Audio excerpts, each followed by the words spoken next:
अस्सलाम वालेकुम नाज़रीन, साइट में भलीकार आऊं मां सां गॾु नाज़िया मीर। नाज़रीन, मुल्की सियासत में जेका चिकताण आहे गुज़िरियल 1 साल खां पंहिंजे उरूज ते पहुतल आहे ऐं इन ॾस में इन चिकताण जे हलंदे मुख़्तलिफ़ वक़्तनि ते असीं डायलॉग जा आवाज़ पे ॿुधाइनि, पर ही डायलॉग छो न पियो थिए, उनजो जेको रस्तो आहे उहो सिधो छो न पियो थिए, उन में आख़िर रुकावट केरु आहे, उन ते बि अॼु गुफ़्तगू कंदासीं।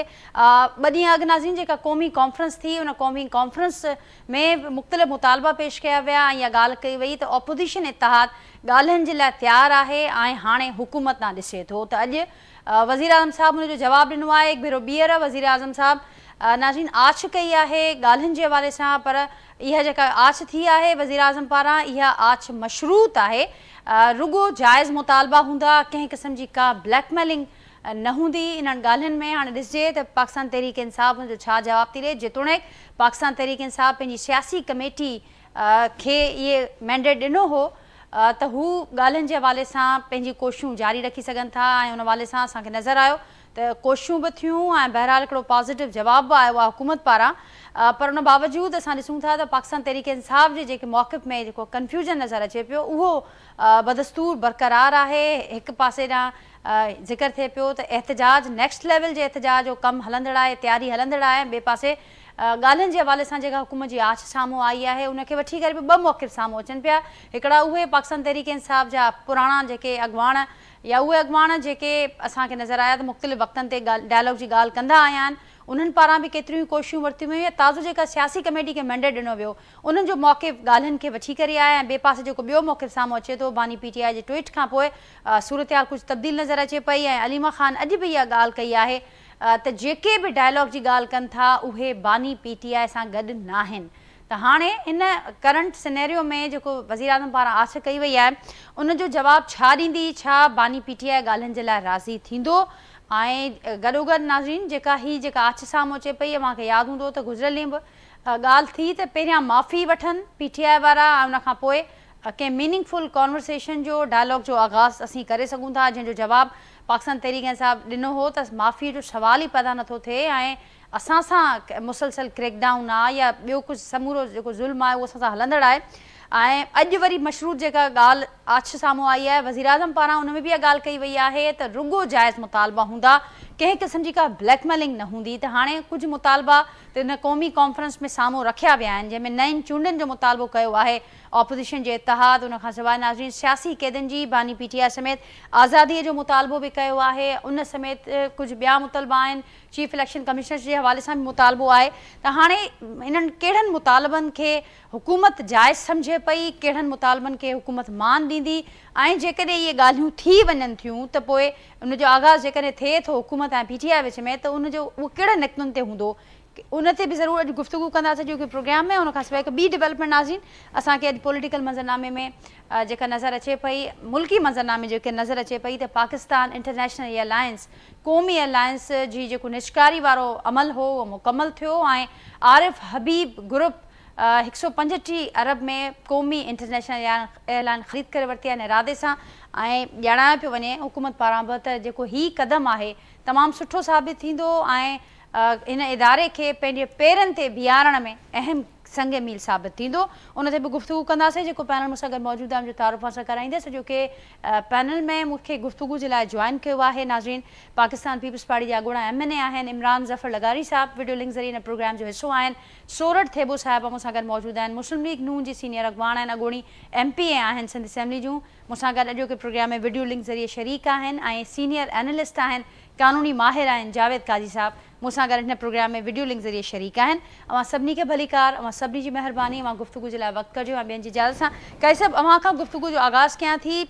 जेको सिनेरियो मां रखियो आहे मुख़्तलिफ़ वक़्तनि ते अवांखे बि यादि हूंदो त 2023 जो आख़िर हुजे, 2024 जो आख़िर हुजे या 2025 जो जेको ही हलंदड़ महीना आहिनि, हलंदड़ साल जा जेके महीना रहिया आहिनि, मुख़्तलिफ़ वक़्तनि ते न रुगो ॻाल्हियुनि जे डायलॉग जे हवाले सां हिकिड़ो माहौल क्रिएट थियो, पर उनखां पोइ असां ॾिठोसीं डायलॉग थिया बि पर नाकाम थींदा रहिया। हिन भेरे अव्हांखे नज़र अचे पियो को माहौल ठहंदे संजीदा डायलॉग जे लाइ छा कहिड़ी रुकावट अव्हां ॾिसो पिया। मुख़्तलिफ़ वक़्तनि ते असां ॾिसूं था कंहिं वक़्तु ऑपोज़िशन इहा ॻाल्हि करे थी, कंहिं वक़्तु हुकूमत इहा ॻाल्हि करे थी, पर ॿिन्ही पासनि ना जॾहिं बि आछ अचे थी त के न के ऑपोज़िशन जेकॾहिं आछ करे थी त मुतालबा रखे थी, हुकूमत जेकॾहिं आछ करे थी त पोइ का न का शर्त रखे थी।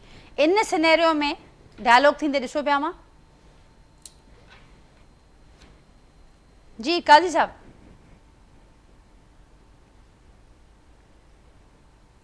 काजी साहब मुझे आवाज़ पहुंचे पियो मां ताईं? जावेद काजी साहब? जी जी पहुचे तो आवाज़ पहुचे पियो। ठीक है काजी साहब पंहिंजो माइक अनम्यूट कजो। मां करे छॾियो, अनम्यूट करे छॾियो। ठीक है राजी, आवाज़ सही है? तव्हांजो आवाज़ असां ताईं न पियो पहुचे। काजी साहब जेकॾहिं मुंहिंजो आवाज़ अवां ताईं पहुचे पियो त पंहिंजो माइक अनम्यूट कजो। नाजिया आवाज़ मुझे तो सही है, ईअं तव्हां अचे तो पियो? बिल्कुलु अचे पियो, कंटिन्यू कजो। नाजिया जेको आहे सो सोचण सम्झण जी ॻाल्हि आहे। तव्हांखे पीएनए जी तहरीक यादि हुजे त पीएनए जी तहरीक में जुल्फ़िकार अली भुट्टो जेको आहे सो नेठि जेको आहे सो हथियार जेके आहिनि फिटा कया या उहो राज़ी थी वियो हिकिड़े पूरे कम लाइ। ऐं जॾहिं कमु ठहे पियो त वरी मथां जनरल ज़ाल मार्शल आणी छॾी। मसइलो इहो आहे त उन वक़्तु दिल्ली जे हिसाब सां 10-15 माण्हू भरंदा हुआ। हिकु वॾी तहरीक हुई जेका ओड़ी तहरीक, उहा ख़ुदि तहरीक कीअं हली, उहा ख़ुदि हिकिड़ी आर्टिफिशियल तहरीक हुई, हुनजे पोयां केरु हुआ। पर हुन जेको सबबु हो त जुल्फ़िकार अली भुट्टो जेको आहे इंतख़ाबात में धांधली कराई ऐं वाक़ई इलेक्शन्स में धांधली थी हुई। हाणे सुवाल इहो आहे त हीअ जेका पीटीआई आहे उहा पीटीआई आहे, वॾो अलायंस जेको आहे उहो आहे कोन को जीअं पीएनए जो अलायंस हो। ठीकु आहे न। हाणे एमआरडी हिकिड़ो अलायंस हो, ॿिया अलायंस आहे। हिकिड़ो अलायंस ॾिसण में अचे थो पियो जंहिंमें हिकिड़ा माण्हू आहिनि पर के वॾियूं धुरियूं पार्टियूं आहिनि कोन। हिन में मौलाना फज़ल रहमान बि कोन्हे। हीअ हिकिड़ी आइसोलेटेड पीटीआई आहे। पीटीआई सां गॾु जेके आहिनि हिकिड़ी जेका आहे सा अॻवान फ्रेंडली जेको आहे हिकिड़ी एलीट आहे जेका स्मगलिंग ऐं मंशियात ते पलियल आहे। ऐं ख़ुदि हिन जा कुझु माण्हू आहिनि जेके सिविल मिलिट्री ब्यूरोक्रेसी में अॼु बि मौजूदु आहिनि। ठीकु आहे नाज़िया। हाणे हिन जो हिकिड़ो वॾे फर्क़ा धरता जेका हुई उहा हुई फैज़ हमीद साहब, जंहिं ते कोर्ट मार्शल थियो, जंहिंखे जेको आहे सो उन्हनि जेको आहे सो करे विधो। हाणे ही उन पूरे जेको हुन ते ऑनस्लॉट थियो आहे, उन ऑनस्लॉट में हाणे इहा डायलॉग जेका थियण पई वञे चाहे पई, उहा गवर्नमेंट बि चाहे थी त डायलॉग थिए त कुझु न कुझु हिननि खे ॾिजे त ही थोरो मिड़ई कमु रखनि। जंहिं त पीटीआई खे हिन वक़्तु हिकिड़ी शइ भाए पए थी, उहो आहे मुसलसल जी तहरीक ॻाल्हाईंदा रहनि ऐं हिकिड़ी जेका आहे अनारकी वारी सिचुएशन पैदा कनि। हुननि जी थ्रू आउट जेका हींअर हूंदी त इक़्तिदार हथ में अचे या अनारकी थिए। तंहिंजे करे हाणे हीअ जेका हिकिड़ी जेका असां कॉन्फ्रेंस या हिकिड़ी मीटिंग जेका आहे या हिकिड़ो जेको आहे निगोशिएशन थींदा, उन्हनि जो को वॾो को हल निकिरण जी मूंखे त का शइ ॾिसण में कान थी अचे पई। ऐं जेका 2026 आहे उहो तव्हांजे दहलीज़ ते पहुची चुको आहे। हुन में हिकिड़ो वॾो नओं पावर डेवलप थियो आहे हाइब्रिड डेमोक्रेसी जे अंदरि। उहो आहे त मिलिट्री पावर या जेको सिविल मिलिट्री जेको बैलेंस आहे उहो टिल्ट करे वियो आहे तमामु घणो जेको आहे सो मिलिट्री तरफ़। हाणे हुन में फील्ड मार्शल साहब जेको पावर आहे उहो थियो वेंदो, पर ख़ुदि गवर्नमेंट जेका आहे तमामु घणी प्रेशर में इंटरनेशनली। हाणे हिकिड़ी गाज़ा में जेको आहे सो मोकिलनि पिया या मजबूर थी हिकिड़ो अमेरिका जे प्रेशर में अची ऐं गाज़ा में हुनखे जेको आहे सो इस्तेमालु कयो वेंदो, हुनजी छा शिकल ठहंदी, इंटरनेशनल ॾाढी पाकिस्तान जेको आहे सो फ़ौज जा जेका वञे पई उन लाइ बदनामी बि थी सघे थी। माज़ी में बि बींदा रहिया आहिनि, जॉर्डन में बींदा रहिया आहिनि, जनरल ज़ाल वियो हो, इहा जेको आहे अरब मुल्कनि में खयो वियो, उन वक़्तु फ़ौज वई। हिन वक़्तु जेको आहे सो उन कीअं रोल प्ले कंदी उहो को प्रेशर आहे पाकिस्तान ते। हिन सॼी सिनारियो में मूंखे जेको आहे सो पीटीआई एॾी मज़बूत ॾिसण में कान थी अचे जो हू मजबूर करे कुझु वठी सघे हिननि खां जेको आहे। पीटीआई हिकिड़े अहिड़े एजेंडा ते बीठी आहे जंहिंजा जेके आहिनि से मिलनि था पिया पहिरां या जेको कनेक्शन जेके आहिनि डीस्टेबलाइज़ेशन ऑफ द कंट्री। जेको हुनजो चीफ मिनिस्टर आहे बलोच जो केपीके जो, उनजो त इहो ई जेको आहे रवैयो ॾिसण में अचे थो पियो त हीअ भञ ठाहिण जा हिकिड़ा अहिड़ा नवां टाइम्स पिया अचनि जंहिंमें हीअ जेका ॿी जेका मुज़ाकरात जेके थियनि पिया थियण वञनि पिया उन में ॿिन्ही धुरियुनि लचक त ॾेखारी आहे, पर उहो एॾो वॾो फ़ाइदो जेको आहे सो कोन वठी सघंदा जेसि ताईं पीटीआई तमामु घणो जेको आहे सो मुफ़ाहमत ते हली वञे ऐं तमामु घणो विड्रॉ करे त हू तमामु घणो जेको बि एनआरकी कनि पिया या कुझु कनि पिया उन खां विड्रॉ कंदा। उनजे एवज़ इलेक्शन्स वरी कोन थियनि पियूं। उनजे एवज़ जेको आहे सो न को इलेक्शन कमिश्नर हटिजे पियो ऐं तव्हां त हिकिड़ी जुडिशरी जेका हुई इन खां अॻु में जेका जुडिशरी हुई उन वॾा ग़लति कम त कया हुआ, तमामु आउट ऑफ द वे वेही जेको आहे हुनखे इंतिहाई वॾो रिलीव करण जी कोशिशि कई हुई। नेट उहा इंडिपेंडेंट जुडिशरी जेका आहे असां वारी उनखे जेको आहे धचको लॻो ऐं असीं अॼुकल्ह जेको 27 अमेंडमेंट जे ख़िलाफ़ु 26 अमेंडमेंट जे ख़िलाफ़ु जेको आहे असीं पाण जेके जदोजहद में आहियूं, पर एतिरियूं कई धुरियूं आहिनि जेके हुकूमत खां नाराज़ आहिनि, पर उहे पीटीआई सां गॾिजी वेही कमु करण लाइ तयारु न आहिनि। छाकाणि त ही पीटीआई जी एजेंडा जेका अञा ताईं जेका आहे हिकिड़े ॿिए तरीक़े सां आहे, पर हिन जो इहो बि हिकिड़ो सबबु आहे त पीटीआई खे तव्हां ख़तमु कोन था करे सघो, तव्हां इमरान ख़ान खे ख़तमु कोन था करे सघो। तव्हां इमरान ख़ान ते जेतिरो बि इहो ऑनस्लॉट कंदो, उन ख़ुदि उनखे इमरान ख़ान खे पॉपुलर थी सघे थो, अॻिते हुन जा शिकूं था थी पयूं। जेतोणीकि हिन गवर्नमेंट जेको आहे इकोनॉमिक स्टेबल कई आहे, कुझु सस्टेनेबिलिटी थी आहे, पर बिलो पॉवर्टी लाइन जेको माण्हू आहिनि उहे 45% ते हलिया विया आहिनि, एतिरी कॾहिं बि कान हुई सूरत हाल। 7.1 ते अनएम्प्लॉयमेंट रेट आहे। माण्हुनि जी जेका परचेसिंग पावर जेका हुई, जेका आज खां 5 साल हुई, उहा तमामु शदीद मुतासिर थी आहे, गुरबत तमामु वधी आहे। हैव नॉट जेके आहिनि से उहे तबाही बर्बाद लॻा पिया आहिनि, उनजा इंफ्रास्ट्रक्चर बर्बाद लॻा पिया आहिनि, बैड गवर्नेंस आहे, ऐं उनजे करे ख़ुदि जेको तव्हीं अचे बांग्लादेश में हिकिड़ो जेको आहे वॾी अपराइज़िंग थी, माण्हू निकिरी आया। हेॾे तव्हांखे नेपाल में ॾिसण में, श्रीलंका में ॾिसण में, जीअं ॿिए मुल्क में बि, यूरोप में थी आहे, त ही जंहिं तरीक़े सां सम्झनि पिया हलाइण लाइ, उन में हिननि खे जेको आहे 20 साल जेका आहे गवर्नमेंट पाकिस्तान पीपुल्स पार्टी जी, ऐं उहा निकिरी कान थी सघे पीपुल्स पार्टी, छाकाणि हुनजी अल्टरनेट को बि कोन्हे को, त ख़ुदि उहो माण्हुनि में जेको आहे उहा रिज़ेंटमेंट, हिकिड़ो लॉ एंड ऑर्डर सिचुएशन, हिन गवर्नमेंट जे ख़िलाफ़ ख़ुदि बि ज़बरदस्त अपराइज़िंग थी सघे थी पई, पर उहा जेका आहे सा पीटीआई सां जुड़ण लाइ तयारु। ठीकु है काई साहब, जी जी जी मुकमल कजो ॻाल्हि। पर मूंखे कम अज़ कम हिन में जेको आहे पीटीआई जो एॾो बार्गेनिंग पावर उसमें कोन थो अचे, जेके डिमांड्स खणी आया आहिनि उहे वठी सघनि, ऐं गवर्नमेंट जी ख्वाहिशूं ते हुनखे एंगेज रखी इहो इंप्रेशन ॾियण जी कोशिशि कजे त all is well at the front. ठीकु आहे साहब, तव्हांजी ॻाल्हि खे अॻियां वधाईंदमि। मूंसां गॾु इमरान ज़फ़र साहब आहिनि, सूरत थेबो साहब आहिनि। इमरान ज़फ़र साहब, अवां वटि ईंदसि।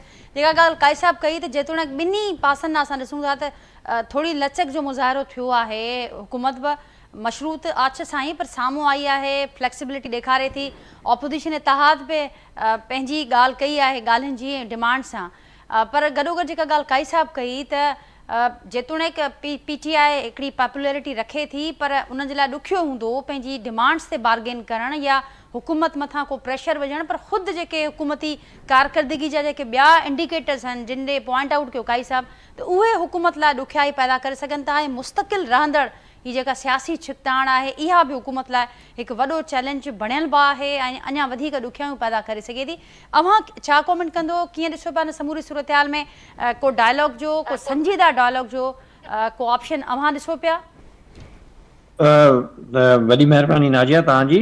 ॾिसो, पीटीआई में ॿ दड़ा आहिनि नाजिया। पीटीआई जो हिकिड़ो दड़ो उहो आहे जेको चए थो त डायलॉग कयो ऐं पार्लिमानी सियासत खे मज़बूत कयूं ऐं गॾिजी हुकूमत सां हलूं ऐं पंहिंजियूं असां सज़ाऊं माफ़ करायूं ऐं वरी वापसि पावर कॉरिडोर्स में अचूं।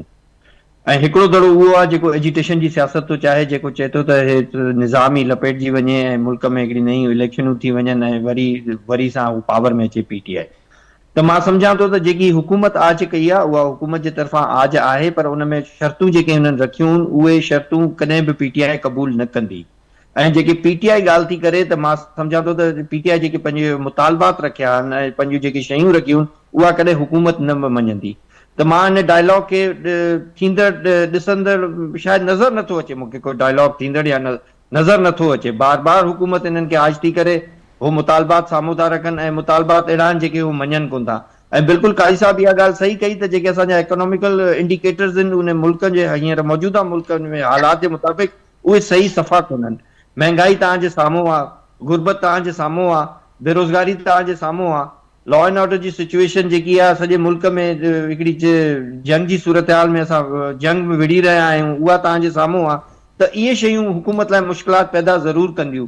ऐं मथां वरी अॼु जेको हिकिड़ो क़ौमी इदारे जे मथां धाड़ो लॻो, उहो त मां सम्झां थो त हिकिड़ो अहिड़ो धाड़ो लॻो आहे जे उन्हनि पंहिंजी वापसि उहा बाक़ियात वारी सियासत शुरू कई आहे, जॾहिं एमसीबी बैंक ऐं इहे वॾा वॾा बैंक उन्हनि खे निजकारी जी तरफ़ वठी वियो। बार बार पीपुल्स पार्टी चंदी रही त बाबा हिननि खे निजकारी जी तरफ़ न वठी वञो, हज़ारो एम्प्लॉइज़ आहिनि, लखे एम्प्लॉइज़ आहिनि, उन्हनि जो छा थींदो, उन्हनि जी पेंशनुनि जो छा थींदो, उन्हनि जी पघारुनि जो छा थींदो।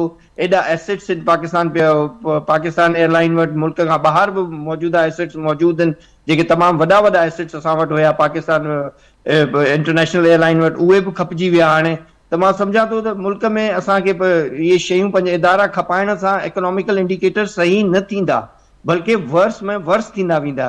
तंहिंजे करे हुकूमत खे होश जा नाखून वठणु खपनि ऐं हुकूमत खे ॾिसणु खपे त हो कहिड़ी तरफ़ वञी रहिया आहिनि। अगरि डायलॉग जी उहे आज कनि था पीटीआई खे पर त हिते उहो इमरान हुननि जी साहब इन पूरी ॻाल्हि ते ज़रूर कमेंट कजो त हुकूमत पाकिस्तान पीपल्स पार्टी का ऑपोजिशन में त कोन वेठी आहे, हुकूमत सां गॾु अलायंस में अपोजिशन में असां आहियो, कोन इहे वेठा जेके आहियूं, कंसर्न असां तव्हां सिर्फ़ु ॿुधायो सिर्फ़ु पिया। हुकूमत में न असां सिर्फ़ु हुकूमत में तंहिंजे करे वेठा आहियूं जो असां सिस्टम खे डीरेल नथा करणु चाहियूं। ठीकु असां नथा चाहियूं त असां जे हुकूमत खां ॿाहिरि निकिरंदासीं त शायदि हिननि वटि एॾी मेजोरिटी बि कोन्हे जो हे पंहिंजो लीडर ऑफ द हाउस चूंडी सघनि। त असां सिर्फ़ु सिस्टम खे बचाइण जी ख़ातिर वेठा आहियूं। ठीक, पर इमरान साहब जी अवां चयो त इदारा विकिणी करे मुल्क जा जेके इकोनॉमिक इंडिकेटर्स उनखे बहितर नथो करे सघिजे त ज़ाहिर आहे पीपल्स पार्टी माज़ीअ में बि ऐं हाणे बि जीअं अवां चयो त ख़दशनि जो इज़हार कंदी रहे पई, पर हाणे अवां चयो पिया त असीं उन्हनि सां इन करे वेठा आहियूं जीअं सिस्टम हलंदो रहे, पर हू जेकॾहिं पीपल्स पार्टी जे कंसर्न्स खे या जेके मामला आहिनि उनखे एड्रेस नथी करे त पोइ इन रिलेशनशिप खे छा चइजे? इन रिलेशनशिप खे इहो ई चवंदासीं, कभी ख़ुशी कभी गम। सोरठ थेपू साहिब मूंसां गॾु आहिनि। सोरठ साहिब मुंहिंजो आवाज़ तव्हां ताईं पहुचे पियो? जी जी बिल्कुल मां ॿुधां पई। सोरठ साहिब कभी खुशी कभी गम हिन वक़्तु पीपल्स पार्टी वारा गम में आहिनि। हू ॿुधाइनि पिया त जेके मुल्क जा क़ौमी इदारा विकिणी करे माशी बहितरी नथी आणे सघिजे, छा चवंदो आहे? ऐं उनखां पोइ जेका ॻाल्हि इमरान ज़फ़र साहिब काई साहिब खे मां ॿुधो त हिकिड़े पासे ॾांहुं शर्तूं ॿिए पासे ॾांहुं मुतालबा जेके ॿई मञण लाइ तयारु न आहिनि, नज़र न पियो अचे डायलॉग थींदे, लॻे पियो त डेडलॉक बरक़रार रहंदो। महिरबानी नाजिया, तव्हां मूंखे मदू कयो आहे। पहिरीं ॻाल्हि इहा त मां 2018 खां ईंदसि त जॾहिं जंहिं नमूने सां हिननि ब्लैकमेलिंग करे ऐं जहिड़े नमूने सां RTS विहारे अवाम जो वोट चोरी करे हुकूमत में आया, तॾहिं हू वज़ीर आज़म नियाज़ी कंहिं बि अपोज़िशन लीडर सां मिलण लाइ तयारु कोन हूंदो। तव्हांखे यादि हूंदो, वॾी पुराणी जेको आहे सो तारीख़ कान्हे का, त उन में ही विहण लाइ तयारु कोन हूंदो। पर शहबाज शरीफ़ साहब पहिरें ॾींहुं अपोज़िशन लीडर वटि वियो, बैरिस्टर गोहर साहब वटि, त अचो त वेही ॻाल्हायूं, अचो त हिन मुल्क खे जेको आहे सो माशी मुश्किलातुनि मां कढूं। पर जॾहिं त PTI हिकिड़ी सियासी पार्टी ई कान्हे का, हुन वटि सियासी वियन ई कोन्हे को, छो त हुनखे ख़बर ई कान्हे त असली फिरी घुरी ॻाल्हि वरी बि जेको आहे सो डायलॉग ते थींदी आहे।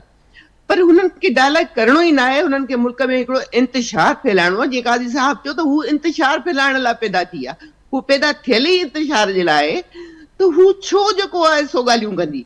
पर जेका ॻाल्हि ते थिए पई त मशरूत जेकॾहिं आचे हुकूमत बि करे थी मुख़्तलिफ़ वक़्तनि ते, त उनमां हुकूमत जी नीयत में ख़बर पए पई। मशरूत कहिड़ी? छा इहा ॻाल्हि ॿुधूं त ब्लैकमेल कनि भली?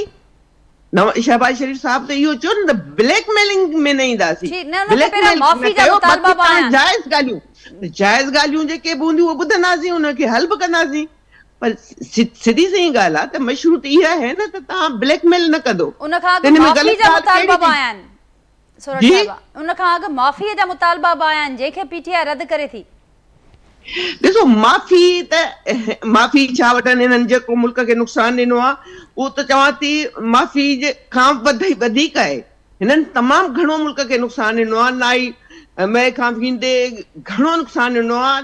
ऐं जेको हिननि जेके धरणा आया उन खां पोइ जेका हुकूमत हलाई, जहिड़े नमूने सां हिननि मुल्क बर्बाद कयो आहे ऐं अञा कंदा पिया अचनि।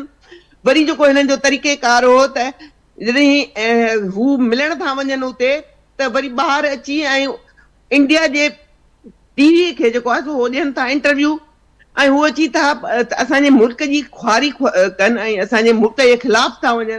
त तव्हां मूंखे ॿुधायो त उनखे तव्हां सियासी पार्टी मञो था त हुननि वटि को सियासी वियन आहे, को सियासी सोच आहे, का जमहूरी सोच आहे? उन्हनि वटि का जमहूरी सोच ई कोन्हे त पोइ ॿी ॻाल्हि आहे। हा, असां मां भाउ ज़फ़र साहब खे जवाबु ॾींदसि अमन अमान जे हवाले सां। पहिरियों त मां तव्हांखे चवंदसि, मुंहिंजा भाउ 18 अमेंडमेंट में सूबा जा 5 अख़्तियार आहिनि, सिंध में बदअमनी में ॿरे पई थी, 17 साल थिया आहिनि, तव्हां वेठा आहियो उते त अमन अमान करायो, महिरबानी कयो उते त अमन अमान करायो। उते हर रोज़ माण्हू खजनि था, हर रोज़ माण्हू अगवा थियनि था, चोरियूं धाड़ा स्ट्रीट क्राइम चोट ते चढ़ियल आहे। हा, इदारनि जी ॻाल्हि आहे, इदारा बि तव्हां ई तबाह कया, इदारा बि तव्हां ई तबाह कया। हिते तव्हां स्टील मिल ॾिसो, या पीटीआई जी जेका हाल पीआई जी जेका हालत हुई उहा बि तव्हांखे ख़बर आहे, सॼी दुनिया खे ख़बर आहे। हाणे इन्हनि शयुनि खे तव्हां वधायो छो था? तव्हांखे ख़बर आहे त तव्हां कहिड़े नमूने सां इन्हनि इदारनि खे हथ वठी तबाह कयो, जेके मुल्क जे लाइ जेको खसारे जो सबबु बणिया। त अहिड़े क़िस्म जे इदारनि खे बहितर करण लाइ इहो ई तरीक़ो बहितर हो। इमरान साहब कुछ रिस्पॉन्ड कंदो मां?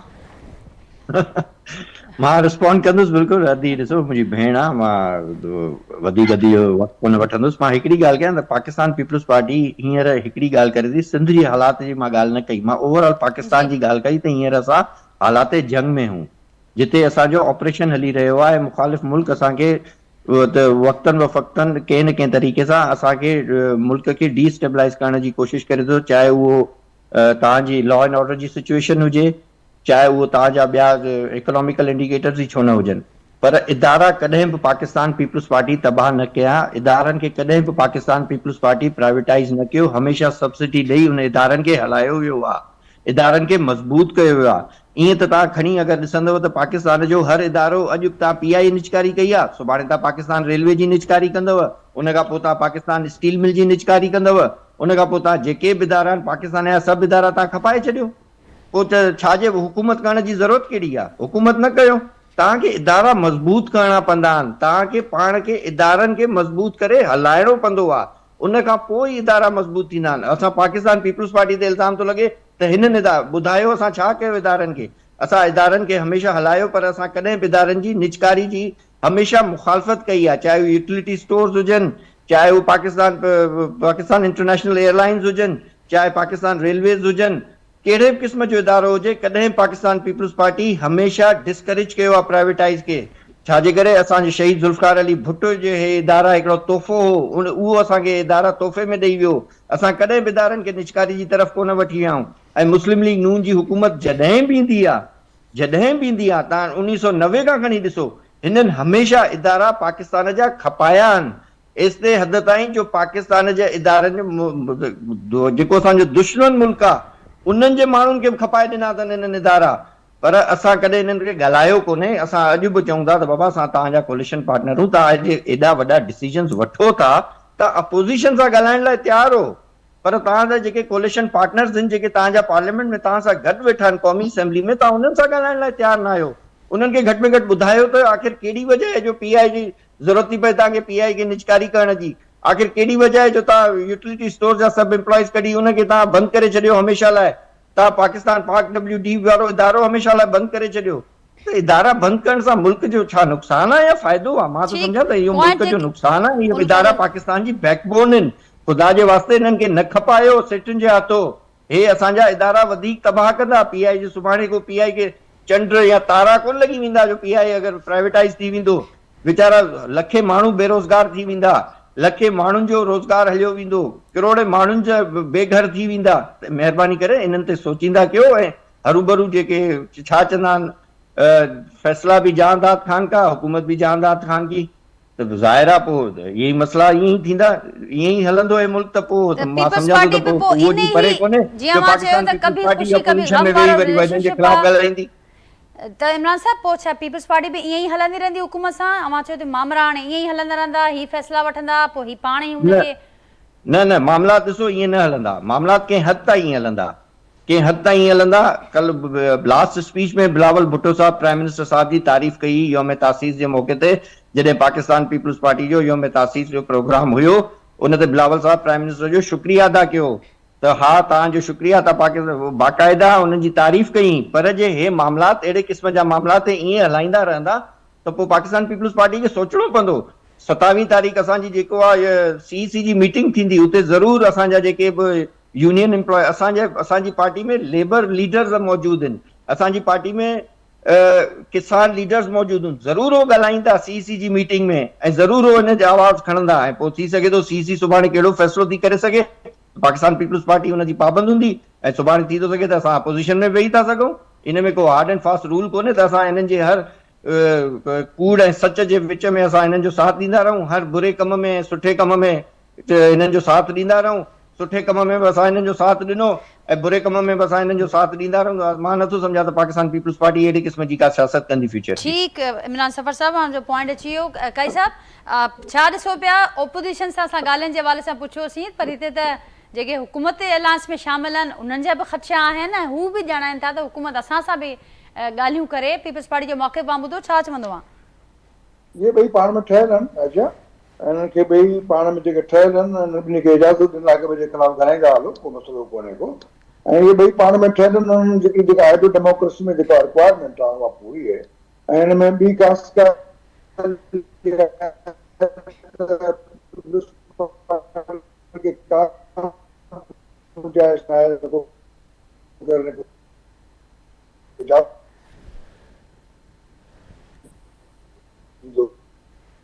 कैसे मुझे आवाज पहुंचे पे वहां ताई?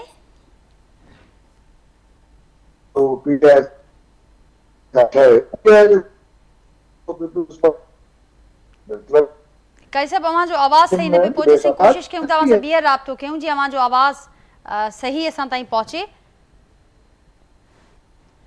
जी सुर साहब अवां छा चवंदो ऐं ॻाल्हि ॿुधी अवां त पोइ जेकॾहिं अहिड़ा ई रवैया रहिया हालतूं अहिड़ियूं रहियूं।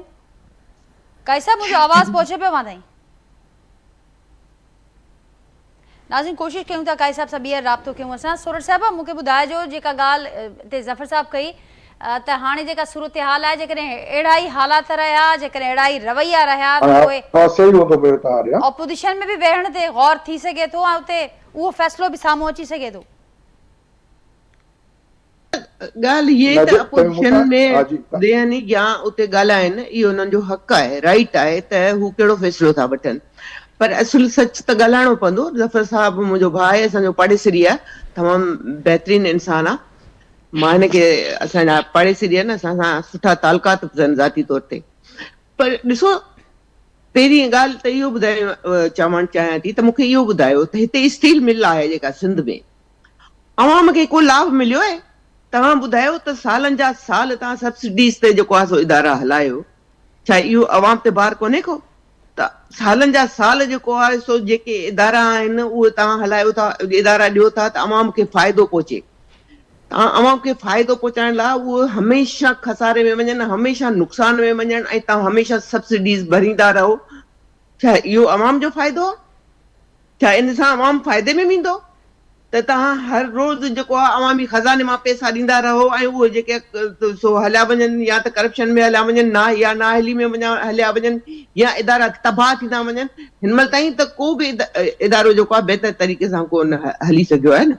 हिते तव्हां स्टील मिल जो ॾिसो त कहिड़ो हाल लॻो पियो आहे। इहो ई PI जो त पीपल्स पार्टी जे दौर में ओवर उन्हनि जी जेको आहे सो हुनखे भर्ती थी वियूं, एतिरियूं भर्तियूं थी वियूं जो त किथे किथे ऑफिस में वेहण जी जाब कोन हूंदी हुई ऐं अहिड़े क़िस्म जी ॿियूं अलाए केतिरियूं जेको आहे सो करप्शन थियूं। पीपल्स पार्टी जो दौर बि आयो हो न, संभाले न उन्हनि खे छो सब्सिडीज़ ॾिननि? उनखे बहितर कंदा 4 एकड़ लॻाए छॾींदा जेके हाणे न लॻंदा। कंहिं झलियो त कोन हो पीपल्स पार्टी खे, पर ईअं न आहे। सदाईं तव्हां जंहिं इदारे खे सब्सिडीज़ ते हलाईंदा रहंदो आख़िर केसीं ताईं? इन लाइ फ़ैसिला त थियणा पवंदा। त बहितरी कंहिं में आहे? बहितरी कंहिं में आहे बाबा? बहितर तरीक़े सां जेको आहे मुल्क लाइ जेको अवाम खे बहितर थिए उहो डिलीवर, अवाम लाइ डिलीवर जेको करे उनखे बहितर तरीक़े सां हलाए। पर सूरत साहब हिते इहा ॻाल्हि बि थिए थी जे अवां चयो त इहो फ़ैसिलो करणो पवंदो त बहितरी कहिड़ी शइ में आहे, कहिड़नि मामलनि ते, कहिड़नि फ़ैसिलनि में बहितरी आहे। पर जेका ॻाल्हि ते इमरान ज़फ़र साहब कई उन मां त इहो बि तासुर अचे पियो साम्हूं त शायदि मशावरत बि कान पई थिए। हुकूमत जेकॾहिं सम्झे पई त हीउ फ़ैसिलो ई बहितर आहे त पोइ उनखे इम्प्लीमेंट करे थी। मशावरत छो न पई थिए हुकूमत जे अलायंस में शामिल थियण सां? ईअं कोन्हे को। तव्हां कल्ह बि शायदि इहे शयूं हलियूं वज़ीर आज़म जे तरफ़ां हो त मां पार्लियामेंट जे अंदरि बि इहा ॻाल्हि रखंदुसि ऐं पंहिंजी जेको आहे सो काबीना जे अंदरि बि इहा ॻाल्हि रखंदुसि। ईअं कोन्हे को, इहे शयूं पार्लियामेंट जे अंदरि बि रखियूं वयूं ऐं इमरान ज़फ़र साहब पार्लियामेंट में कोन्हे को हिन वक़्तु, पर इहे शयूं आहिनि। त ईअं कोन्हे को त तव्हां जेको आहे सो जेके असांजा आहिनि इत्तेहादी उन्हनि खे तव्हां जेको आहे सो कुझु पुछो बि कोन था, कुझु ॻाल्हायो बि कोन था, ईअं बिल्कुलु बि कोन्हे को। जी इमरान साहब चवण पे चयो आहे। मां इहो पियो चवणु चाहियो इदारनि जी बहितरी इन में न आहे त तव्हां लाखे माण्हू करोड़े माण्हू बेरोज़गार कंदव, उहे वीचारा किॾे वेंदा? उहे ग़रीब किॾे वेंदा? ठीकु। उन्हनि जो त आख़िरी उन्हनि जो त चुल्हो उन्हनि जी पघार आहे जेको इन पर इदारनि में इमरान कमु साहब था जेका कनि। ॻाल्हि सोरठ साहिबा कई त ज़ाहिर आहे ही मामला ये फैसला ओवरनाइट त न पिया थियनि, नई फैसला ओवरनाइट थियनि था, नई इम्प्लीमेंट ओवरनाइट थियनि था। कॾहिं पार्लियामेंट में डिस्कस ई कोन थियो आहे, पार्लियामेंट पीआई में पार्लियामेंट जी निजकारी डिस्कस ई कोन थी आहे। हिकिड़ो दफ़ो पुछियो वियो हो, सवाल कयो वियो हो लॉ मिनिस्टर खां, जेके लॉ मिनिस्टर ॻाल्हि खे हेराफेरी करे उथी हलिया विया। उन खां पोइ जॾहिं सप्लीमेंट्री क्वेश्चन आयो त लॉ मिनिस्टर ओॾी महिल पार्लियामेंट में मौजूद कोन हुया। इन शइ जो मां पाण गवाह आहियां। अहिड़ी शयूं हुकूमत करे थी त उनखे पोइ करण जो जवाज़ बि ॾे। पीआई खे निजकारी करण जो कहिड़ो, हलो 145 अरबन रुपयनि में पीआई खती आहे। तव्हांजो जेको होटल आहे, सिर्फ़ु हिकिड़ो होटल, न्यूयॉर्क ऐं पेरिस जा होटल आहिनि, उन्हनि जी क़ीमत छा आहे? मां भेण सोरठ खां पुछां थो, मुंहिंजी पाड़े जी आहे, मां ॾाढो इन्हनि मुंहिंजे लाइ क़ाबिल एतिराम आहिनि। उन हिकिड़े होटल जी क़ीमत ई मुंहिंजे ख़्याल में 1 अरब 100 अरब जे बराबरि हूंदी। त हे त करप्शन जे वर थी चढ़े न, हे त करप्शन जे वर चढ़ियल आहे निजकारी। सॼी जेकी काई साहब खे भी गुफ्तगू में शामिल करना सी, पर इया गुफ्तगू रेलेवेंट फोरम से छो न पई थे। अल हबीब ग्रुप केरु आहे? तव्हां पोयां अल हबीब ग्रुप खे तव्हां पासा खणी ॾिसंदव त तव्हां हुनजो बैकग्राउंड खणी ॾिसंदव त केरु आहे? मंशा ग्रुप केरु हो जंहिं एमसीबी बैंक ऐं इहे शयूं वरितियूं? इहे केरु आहे? सभु इन्वेस्टर्स इहे किथां आया आहिनि? इहे कंहिंजा दोस्त आहिनि?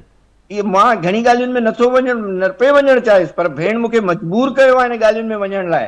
त तव्हां पंहिंजे अहबाब दोस्तनि खे पाकिस्तान जा इदारा खपाए ॾियो था त वठो, तव्हां वञी हिननि मां कमायो, धूड़ पाइनि। जेके बेरोज़गार थिया आहिनि उहे वञी धूड़ पाइनि, जेके बि जिन जा चुल्हा नथा ॿरनि त उन्हनि जो असां सां को वास्तो कोन्हे। इन जो त मतिलबु इहो ई थियो।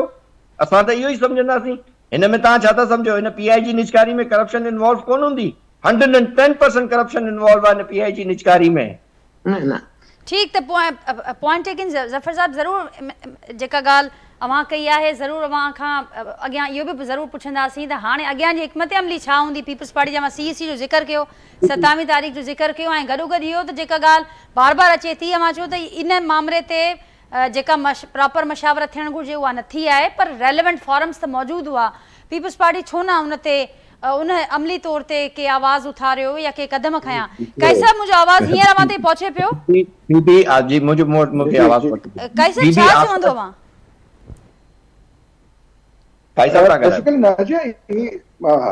जेको तव्हांखे सम्झण जी ज़रूरत आहे त ही पाण में विढ़ंदा रहंदा। जेकॾहिं मंशा ग्रुप ऐं जेके ॿिया जेके ग्रुप हबीब वारा जेके ग्रुप्स आहिनि, हबीब वारा ग्रुप्स, अहिड़ा ग्रुप हिन पार्टी पाकिस्तान पीपल्स पार्टी जा बि आहिनि।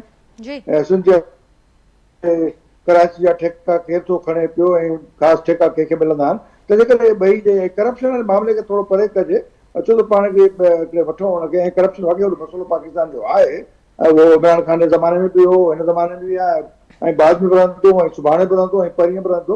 हुनजे लाइ जेको आहे ख़ुदि माण्हुनि जो जेको आहे वोट जो ऑडिट जॾहिं सुधरंदो त पाण ई माण्हुनि जो ऑडिट करे हिननि खे दुरुस्त कंदा। ही एतिकाई प्रोसेस मां गुज़रंदा।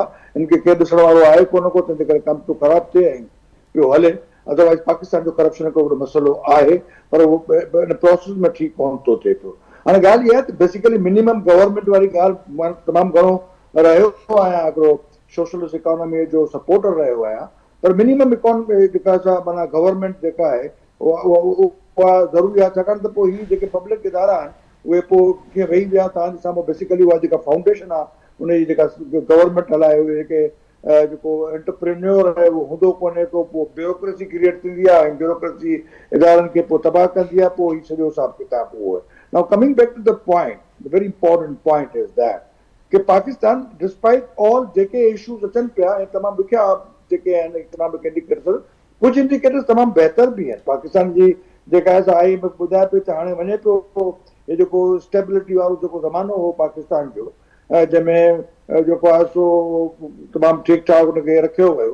पर पाकिस्तान जो जेको इंट्रस्ट रेट आहे पढ़ाई जो हाणे 10% ते आहे, 9% ते अचे थो पियो, या 10% ते आहे। उन सां जेका इकोनॉमी खे वील्स लॻंदा, हुन में जेको मूवमेंट थींदी आहे, 5% ग्रोथ जेका आहे उहा हाणे थियण पई वञे। इहा तमामु वॾी ख़ुशाइंदी ॻाल्हि आहे त पाकिस्तान तमामु घणनि ज़माननि खां पोइ, 10-20 सालनि खां पोइ, 10 सालनि खां पोइ ख़ासि करे वरी अचे पियो हुन जेको आहे ग्रोथ वारी इकोनॉमी में, स्टेबिलिटी वारी खां निकिरी ग्रोथ वारे अचे थो पियो हुन में, इन करे उहे इंडिकेटर्स भला पाकिस्तान बुनियादी लेवल ते जेको आहे सो हिकिड़ो स्टेबल कंट्री मञियो थो वञे पियो, ऐं असांजी डिफेंस जे हवाले सां जेको आहे मिड ईस्ट में तमामु घणी साख थी आहे, जेका मेवारी जेका हुई, उहे सभु शयूं पंहिंजी जाइ ते पाकिस्तान इंतिहाई अहम उहो त पाकिस्तान अफ़गान बॉर्डर ते तमामु केॾियर आहे, इहो अफ़गान बॉर्डर, इहो अफ़गानिस्तान मां स्मगलिंग, अफ़गानिस्तान मां मंशियात, ऐं असांजी जेका एलीट आहे हुन में घणेई हिकिड़ो करप्ट लॉट वेठी आहे, हिकिड़ा जेके तमामु जेके आहिनि सो PMLN में बि आहिनि, पाकिस्तान पीपुल्स पार्टी में बि आहिनि, पर हिननि में उहा लॉट न वेठी आहे जेका डायरेक्ट ड्रग स्मगलिंग में ऐं डायरेक्ट जेको आहे मंशियात में, डायरेक्ट जेका आर्म्स बिज़नेस में, उहे जेके आहिनि KPK खां जेके हेॾे अचनि था, उन में तमामु घणा रूट्स जेके आहिनि उहे हिन जूं आहिनि, हुन जेको तव्हां फैज़ हमीद ॾिठो उहो चाहो, जीअं हुननि खे तालिबान खे हिते अची रहिया आहिनि उहो चाहो, या ख़ुदि जेको आहे सो पूरी जेका अफ़गान गवर्नमेंट आहे हिन वक़्तु जेका तालिबान उहा फुल सपोर्ट थी करे पई इमरान ख़ान खे। हाणे इमरान ख़ान जेको आहे सो हुन पूरे लीड मां, हुन पूरे समिशन मां हुनजो निकिरणु सख़्तु ज़रूरी आहे, जंहिंजे करे उहो नथो निकिरे त पोइ हुनजो असरु उहो ई थींदो जेको अल्ताफ़ हुसैन जो असरु थियो। अल्ताफ़ हुसैन बि इंडिया जे जेको आहे सो झोली में वेही रहियो, अल्ताफ़ हुसैन तमामु घणो कराची हिकिड़ो ॾुखियो ख़तरनाक हर वक़्तु हर हफ़्ते जेको हिकिड़ी हड़ताल ते माना बाय डिफॉल्ट थी वेंदी हुई, तंहिंजे करे ही हिकिड़ो नओं अल्ताफ़ हुसैन ऐं इमरान ख़ान इंतिहाई ॾुख ऐं अफ़सोस सां चवणो त काई साहब 7-8 फरवरी जे एहतजाज जी कॉल जेका ॾिनी आहे PTI, उन खां पहिरियां मामला बहितरी ॾांहुं वेंदे ॾिसो पिया या वञा वधीक ॾुखिया थींदे ॾिसो पिया PTI जे लाइ, छाकाणि त ॼाणायो पियो वञे त हिन भेरे जेको एहतजाज हूंदो उहो नेक्स्ट लेवल जो हूंदो। जेका तहरीक आहे PTI जी तहरीक आहे उहा गवर्नमेंट सपोर्टेड तहरीक आहे, माना KPK गवर्नमेंट सपोर्ट आहे। हाणे उहा गवर्नमेंट जे विञाईंदो त पोइ त तमामु वॾो ज़ुल्म कंदो, ऐं पाकिस्तान जी वरी इहा सर्जरी जेका आहे असांखे तमामु ॾुखी ऐं गिची में पवंदी, जीअं तव्हांजा 1971 जा जेके आहे क्राइसिस। ठीक है काई साहब, वक्त घटि आहे, कोई कमेंट सोरठ साहब ऐं इमरान ज़फर साहब खां वठंदसि। सोरठ साहब, अवां छा चवंदो जेका एहतजाज जी कॉल PTI ॾिनी आहे, ॼाणाए पई त नेक्स्ट लेवल जी ही तहरीक हूंदी, नेक्स्ट लेवल जी जदोजहद हूंदी, जंहिंजो जवाबु राणा सनाउल्ला साहब बि ॾिनो आहे त जेकॾहिं हू नेक्स्ट लेवल जी जदोजहद खणी ईंदा त असां बि नेक्स्ट लेवल जी तयारी सां हिननि खे मुंहुं ॾींदासीं, उनजो कीअं ॾिसो पिया, हुकूमत केतिरी तयारु आहे, ऐं गॾोगॾु छा हुकूमत इंतज़ारु कंदी त मामला इन ई नेस ताईं या इन नुक़्ते ताईं वञी पहुचनि ऐं अहिड़ो मुल्क अंदरि माहौल ठहे, या हुकूमत उन खां अॻु का संजीदा कोशिश कंदी, इंगेज कंदी, जेका हुकूमत जो बुनियादी कमु बि आहे? नाज़र ॾिसो, PTI कॾहिं बि नथी चाहे त को मुल्क खुशहाली थिए, छो त हिन वक़्तु मुल्क जी जेका पज़ीराई मिली आहे सॼी दुनिया में, या जेका इज़त मिली आहे, या जेको असां दुश्मन मुल्क खे मुंहुं तोड़ जवाबु ॾिनो, इन में PTI ख़ुशि कोन्हे का। हू चाहे थी त मुल्क कंहिं न कंहिं इंतिशार में फैलियल हुजे। हाणे जेकॾहिं इन्हनि जी जेका जवाबु आहे जदोजहद न आहे, जदोजहद पर इंतिशार ज़रूरु आहे। हिननि जेकॾहिं इहा कॉल इंतिशार लाइ या 9 मई जहिड़े जेकॾहिं अहिड़े क़िस्म जी दहशतगर्दी लाइ कई, या KPK हुकूमत जी जेकॾहिं का कम अची ऐं इस्लामाबाद में अहिड़े क़िस्म जी दहशतगर्दी कई, जेका हिननि बार बार कई आहे, त पोइ हुकूमत त ज़ाहिर आहे हुनखे बर्दाश्त कोन कंदी। बाक़ी ॻाल्हियुनि लाइ त असां हुननि खे बार बार ऑफर ॾिना आहिनि, हुकूमत बार बार ऑफर ॾिना आहिनि, पर जीअं मां तव्हांखे चयो त हू सियासी पार्टी आहे ई कोन, हिकिड़ी इंतिशारी पार्टी आहे। उहो चाहे थी मुल्क खे खुशहाल, या मुल्क में अमन, या मुल्क में सुकून चाहे ई कोन थी। मुसलसिल इहा कोशिश आहे त हिन मुल्क खे कंहिं न कंहिं दुबण में धिकियो वञे। ऐं तव्हां ॾिठो त हुकूमत बि ताक़त सां जवाब ॾींदी, जवां चयो त जेकॾहिं जेका इहा सूरत हाल आहे त हुकूमत जो जवाब ताक़त सां हूंदो। ॾिसो, ॻाल्हि ताक़त जी कान्हे, पर छा असां हथ हथ ते रखे छॾियूं त हिकिड़ो टोलो जेको आहे सो अची मुल्क में दहशतगर्दी फैलाए, या भञ-ड्राह करे, या अहिड़े क़िस्म जी का ख़तरनाक शइ करे, त उनखे चुप करे त वेही कोन ॾिसबो। ठीकु सुर साहिब, फाइनल कमेंट इमरान साहब अवां खां वठंदसि त अवां छा ॾिसो पिया जेको सिनेरियो ठहे पियो, ऐं ॻाल्हि अवां ॿुधी PTI जो पंहिंजो इहो मौक़िफ़ आहे त 8 फरवरी ताईं असांजूं मुलाक़ातूं बि बंदि आहिनि, क्रैकडाउन बि जारी आहे, सज़ाऊं बि अचनि पियूं, केस बि ठहनि पिया। हिन माहौल में ॻाल्हियुनि जी जेकॾहिं आछ आहे त हुकूमत अहिड़ो माहौल न पई ठाहे, अवां छा पिया ॾिसो बहसियत जेका हुकूमत आहे उनखे करणु छा खपे इन समूरे माहौल में? ॾिसो, अगरि हुकूमत संजीदगी सां गौर करे त थी सघे थो त जे तालिबान सां डायलॉग थी सघे थो त पोइ PTI सां बि डायलॉग थी सघे थो। इहा असांजी तारीख़ रही आहे। पाकिस्तान पीपल्स पार्टी जो मौक़िफ़ हमेशह क्लियर रहियो आहे त पॉलिटिक्स में हमेशह डायलॉग डायलॉग ऐं डायलॉग जे ज़रिए ई तव्हां मामला तय करे था सघो। पर नाजिया लॻे थो ईअं थो त हिते मामलात डायलॉग खां वधीक वधी विया आहिनि। हिते डायलॉग हाणे कोन थींदो। हाणे PTI बि इंतिशार जी तरफ़ थी वञे ऐं हुकूमत बि पंहिंजी सियासत खे ऐं पंहिंजी हुकूमत बचाइण लाइ हू पंहिंजा ज़रूरु पंहिंजा कॉरिडोर्स ऐं पंहिंजियूं शयूं उहे बरक़रार रखंदी ऐं पंहिंजे पाण खे मज़बूत करण जी कोशिशि कंदी। मां अॻियां हालात जेके ॾिसां थो को हालात सुठा नज़र नथा अचनि। बहरहाल इन ॿिन्हिनि अपोज़िशन खे हुकूमत खे ॿिन्हिनि खे सब्र तहमुल सां कमु करणु खपे, हिक ॿिए खे बर्दाश्त करणु सिखणु खपे। ऐं इहा जंग जेकी आहे इहा इक़्तिदार जी जंग आहे नाजिया। इहा आहे पंजाब जी इलेक्शननि जी जंग आहे, ॿी का बि जंग कान्हे त कंहिंजो वोट वधीक आहे। हींअर मियां साहिबु उते कमु करे रहियो आहे, डिलीवरी करे रहियो आहे, मरियम नवाज़ हुननि जी चीफ मिनिस्टर आहे, उहा कमु थी करे उते। त PTI खां शायदि इहा शइ बर्दाश्त नथी थिए, PTI वरी इंतिशार जी तरफ़ सियासत थी वठी वञणु चाहे। त बहरहाल इहा सियासी जंग आहे, इनखे सियासी जंग ई ॾियणु खपे, इनखे इंतिशार जी तरफ़ न वठी वञनि त वधीक बहितर आहे। अवां जी वरी महिरबानी। इमरान साहब, सुरर थेबो साहब ऐं जावेद काई साहब नाज़िर सां गॾु मौजूदु हुआ। सभिनी जी महिरबानी। गुफ़्तगू मां ॿुधी पंहिंजे फीडबैक खां असांखे आगाह कजो। पर सुभाणे मां सां मुलाक़ात थींदी सेम टाइम ते नए मौज़ूअ महिमाननि सां गॾु। तेसिताईं ॾींदा इजाज़त। अल्लाह हाफ़िज़।